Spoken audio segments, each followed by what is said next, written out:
Welcome back to NG con academy students. और work और energy के बाद जो नेक्स्ट चीज़ है वो आ जाती है हमारे पास पावर। पावर को हम लोग डिफाइन इस तरह से करते हैं कि rate of doing work is called as power. ठीक है, और इसको हम जो इक्वेशन में लिखते हैं वो हम लिखते हैं कि power is equal to work per unit time, या इसको मैं लिख सकता हूं W बाय टी। ठीक है, ये है पावर की पहली डेफिनेशन। पावर को हम एक और तरीके से भी डिफाइन कर सकते हैं, और वो इस तरह से कर सकते हैं कि dot product of force and velocity. ठीक है, और इसकी इक्वेशन इस तरह से बन जाती है कि power is equal to F dot V या फिर F V cos of theta. ठीक है, तो ये दो कॉमन यूज्ड इक्वेशंस हैं और दो कॉमन यूज डेफिनेशन हैं जो हम पावर के लिए यूज करते हैं। अच्छा, पावर के बारे में मजीद बात की जाए तो पावर जो है वो एक स्केलर क्वांटिटी है। पावर का जो SI यूनिट है हमारे पास वो है वॉट। ठीक है, और जो पावर का कमर्शियल यूनिट है मैकेनिकल पावर का वो है हमारे पास हॉर्स पावर। और 1 हॉर्स पावर जो होता है वो इक्वल होता है 746 वॉट्स के। अब एक और चीज ये है कि अगर हम वॉट को देखें कि 1 वॉट जो है वो किसकी इक्वल होता है, तो इस इक्वेशन के हिसाब से 1 वॉट जाउल पर सेकंड के इक्वल होता है, और इस इक्वेशन के हिसाब से 1 वॉट न्यूटन मीटर पर सेकंड के इक्वल होता है। तो अगर इन दोनों में से कोई भी चीज आए तो आपको पता होनी चाहिए। ठीक है, ये जनरल बात हो गई हमारी पावर के बारे में कि पावर किस तरह से होता है, किस किस चीज के इक्वल होता है। नेक्स्ट आते हैं पावर ही को डिस्कस करते हैं, थोड़ा सा पावर के क्वेश्चंस की तरफ आते हैं। जिस तरह हमने किया था ना कि how to solve energy problems, तो यहां पर हम इसको नाम यही दे देते हैं कि how to solve power problems. ठीक है, तो इसका जो बेसिक्स हैं वो वही है जो हमने पहले पढ़े थे। ठीक है, कि पावर जो है वो किसके इक्वल है, वर्क बाय टाइम के इक्वल है। वर्क क्योंकि गेन इन एनर्जी होता है तो यहां पे मैं लिख सकता हूं काइनेटिक एनर्जी पर यूनिट टाइम, या मैं काइनेटिक एनर्जी की इक्वेशन लिख सकता हूं half mv² divided by time, या मैं लिख सकता हूं potential energy divided by time, या mgh पर यूनिट टाइम, या हाफ kx² पर यूनिट टाइम, और फाइनली मैं इसको लिख सकता हूं F V cos theta B. ठीक है, तो ये सारी इक्वेशंस हैं जिसके थ्रू हमसे पावर के बारे में पूछा जा सकता है। फॉर एग्जाम्पल एक सवाल कर लेता हूं कि एक वाटर पंप है हमारे पास। ठीक है, ये हमारे पास एक वाटर पंप है और ऊपर एक हमारे पास वाटर टैंक है। ठीक है, इस टैंक की जो वॉल्यूम है वो है 100 लीटर्स, और ये टैंक जमीन से पड़ा हुआ है 100 मीटर ऊपर।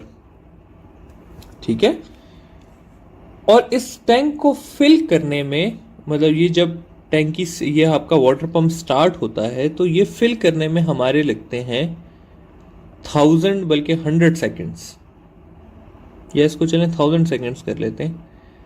तो इसको फिल करने में हमारे 1000 सेकेंड्स लगते हैं। तो सवाल आपसे ये है कि आपने पावर ऑफ पंप फाइंड करनी है। ठीक है, अब वही जिस तरह हम देखते आए हैं सारा के किस तरह से हम करते हैं, तो हमसे क्या फाइंड करना है, पावर। तो पहली चीज दी हुई है हमें पावर, दूसरी चीज दी हुई है हमें हाइट, तीसरी चीज दी हुई है हमें वॉल्यूम, और चौथी चीज दी हुई है हमें टाइम। ठीक है, तो वॉल्यूम दी हुई है, टाइम दिया हुआ है, हाइट दी हुई है और पावर दी हुई है। अब हाइट इसमें एक इक्वेशन में है और वो है ये वाली इक्वेशन, और हमें ये वाली दो यूज करनी है, एक पावर और एक ये वाली। तो अगर मैं ये इक्वेशन लिख लूं P is equal to mgh/t, तो इसमें मसला आ जाता है कि मैस हमें नहीं दिया, ठीक है, लेकिन क्या है, वाटर है और लीटर्स हमें दिया हुआ है। तो वाटर के केस में क्योंकि डेंसिटी जो है वो 1 होती है, इसलिए 1 लीटर जो है वो 1 kg के इक्वल होता है। तो 100 लीटर्स अगर हमें दिया हुआ है तो कितना होगा, 100 kg ही होगा, ठीक है। तो यहां से अगर मैं आगे चीज इसको लेके चलूं तो मैं लिख सकता हूं मैस की जगह 100 kg, जी की जगह ये, फिर नीचे 100, और टाइम हमें दिया हुआ है 1000 सेकेंड्स। तो पावर आ जाएगी हमारे पास 100 वॉट्स, ठीक है। तो इस पंप की पावर कितनी थी, 100 वॉट्स थी। तो आई होप कि ये चीज आपको समझ आ गई होगी कि पावर के क्वेश्चंस को किस तरह से डील करना है। बाकी जो पिछली एग्जांपल्स थी वो सारी भी आप इस पे अप्लाई कर सकते हैं, ठीक है। अगर सिर्फ आपको टाइम दिया हो तो आप इनको इजीली कर सकते हैं। फाइनली आ जाते हैं ग्राफिकल एक्सपेक्ट पे।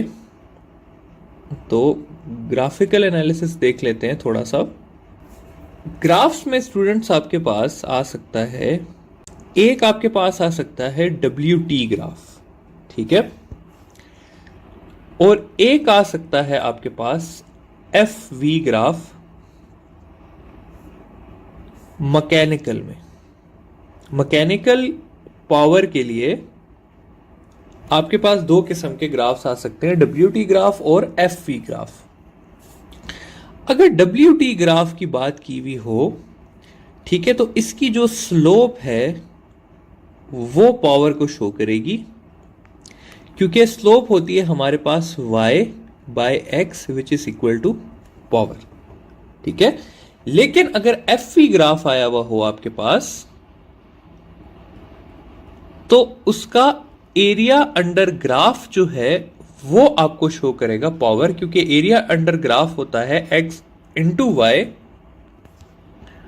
विच इज इक्वल टू पावर, ठीक है। तो आप लोगों ने ये ध्यान रखना है कि आपको किस ग्राफ की बात की है, WT ग्राफ की बात की हुई है या FV ग्राफ की बात की हुई है, ठीक है। एक और चीज यहां पर मैं आपको रिमाइंड कराना चाहता हूं कि हमने इलेक्ट्रिकल करंट वाले चैप्टर में पढ़ा था कि पावर जो है, इलेक्ट्रिकल पावर इक्वल होती है area under graph of potential and current graph, ठीक है। सॉरी, यहां पर तो पोटेंशियल और करंट ग्राफ का जो एरिया अंडर द ग्राफ होता है वो भी हमें क्या शो करता है, पावर।